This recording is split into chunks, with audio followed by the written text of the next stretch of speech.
हाय, good morning girls. मैं Mrs Sangeeta Jacob's हूँ। आपका इतिहास की क्लास में स्वागत करती हूँ। उम्मीद है बच्चों कि आप सबका क्लास 10 का रिजल्ट अच्छा रहा होगा। ये आपकी पहली क्लास है। आप सबों ने हिस्ट्री या इतिहास विषय लिया है। ये विषय बहुत ही इंटरेस्टिंग है और जब आप पढ़ेंगे इसको तो आपको बहुत अच्छा लगेगा।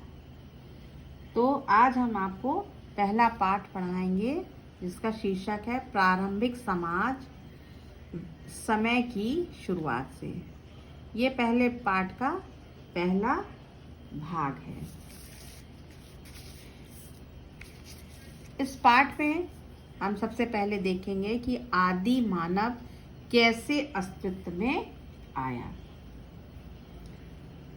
और किस प्रकार इसके अस्तित्व के बारे में हम देखेंगे। किस प्रकार आदि मानव सर्वप्रथम अस्तित्व में आया। ऐसा माना जाता है कि लगभग 56 लाख वर्ष पहले पृथ्वी पर ऐसे प्राणियों का प्रादुर्भाव हुआ जिन्हें हम मानव कह सकते हैं।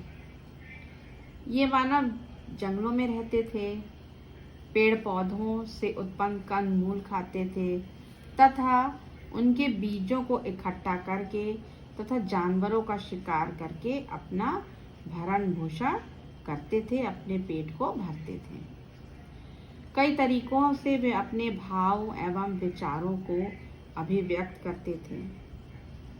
आगे चलकर पत्थरों से औजार बनाना उन्होंने सीखा और बातचीत करना भी सीखा।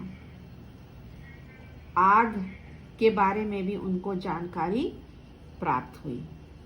इसके बाद आदि मानव के कई रूप बदले। आज हम जिस आधुनिक मानव को देखते हैं वैसे लोग 1,60,000 साल पहले पैदा हुए थे। आगे चलकर मानव ने भोजन जुटाने के कई और तरीके अपनाए।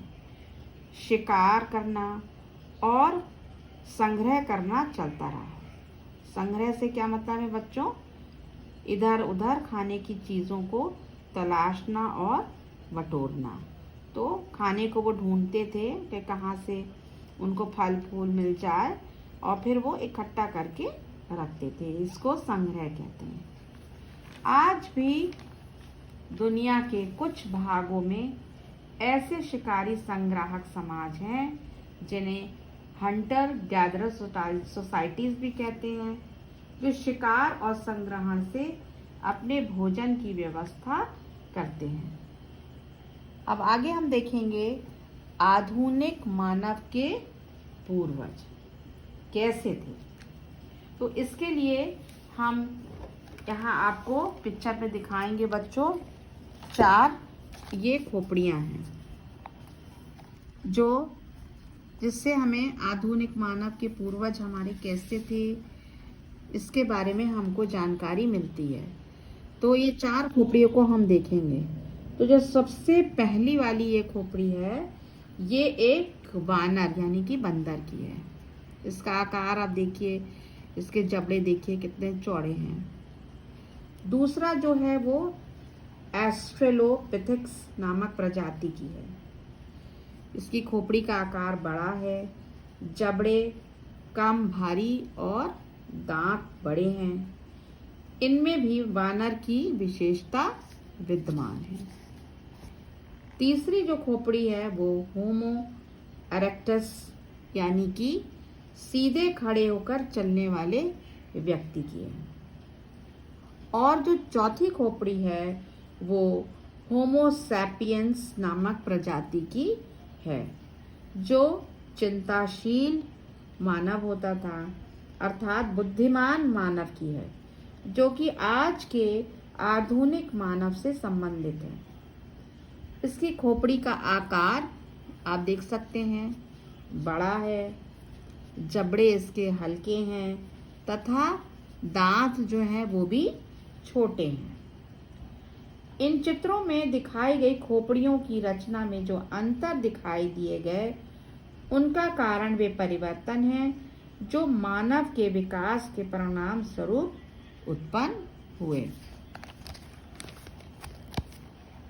मानव के विकास के क्रम को 360 से 240 लाख वर्ष पहले खोजा जा सकता है।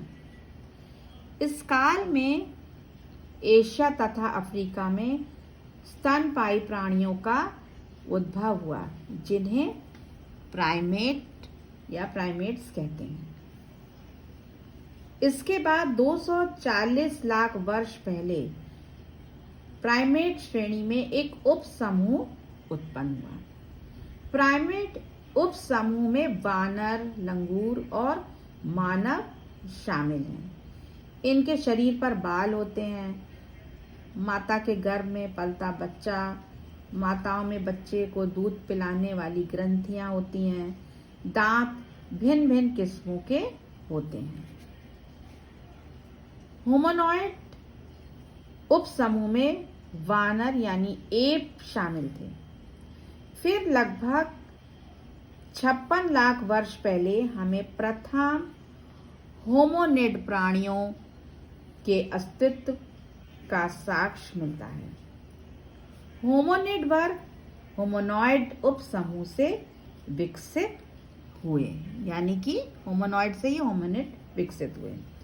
इनमें अनेक समानताएं पाई जाती हैं, लेकिन कुछ बड़े अंतर दिखाई देते हैं, यानी कि डिफरेंसेस भी हम देखते हैंगे। होमोनॉइड्स का मस्तिष्क होमोनिड से छोटा होता था। वे चारों पैरों पर चलते थे, लेकिन उनके शरीर का अगला भाग और अगले दोनों पैर लचकदार होते थे। वे बड़ी फुर्ती से इधर उधर थे। इसके विपरीत होमोनिड्स सीधे खड़े होकर पिछले दो पैरों के बल पर चलते थे। इनके हाथ भी विशेष थे, जिससे वे औजार बना सकते थे, उनका उपयोग भी कर सकते थे, और उनकी पूंछ नहीं होती थी, और उनका शरीर बंदरों से बड़ा भी होता था। उनका उपयोग होमोनिडों को कई शाखाओं में विभाजित किया जा सकता है। इन शाखाओं को जीन्स कहते हैं। जीन्स, जिसको हिंदी में हम वंश भी कहते हैं।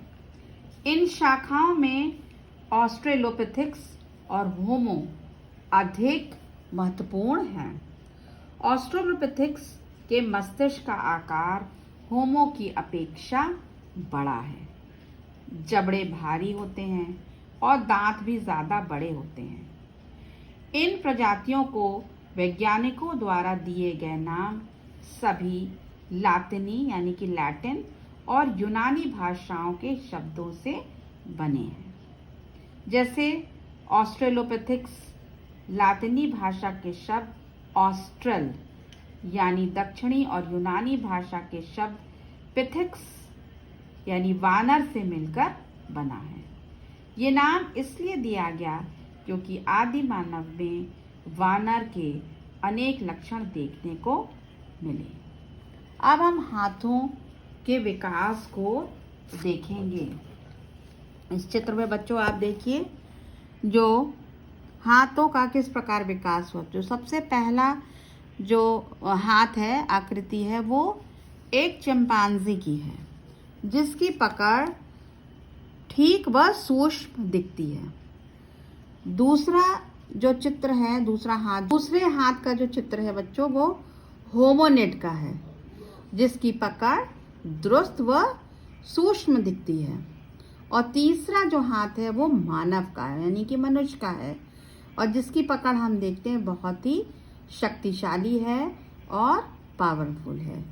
तो इस प्रकार इस चित्रों के द्वारा हम ये देखते हैं कि हाथ का किस प्रकार विकास हुआ, धीरे धीरे कैसे कैसे हाथ की पकड़ में मजबूती आई। तो बच्चों, आज का पाठ यहीं समाप्त होता है और उम्मीद है आपको समझ में आया होगा। इस वीडियो को आप ध्यान से सुनिएगा, समझिएगा बच्चों। और आज मैं आपको क्वेश्चन आंसर नहीं दे रही हूँ। आगे का पाठ, इस पाठ का जो दूसरा भाग मैं पढ़ाऊँगी, उसके बाद मैं आपको प्रश्न उत्तर दूँगी। Thank thank you.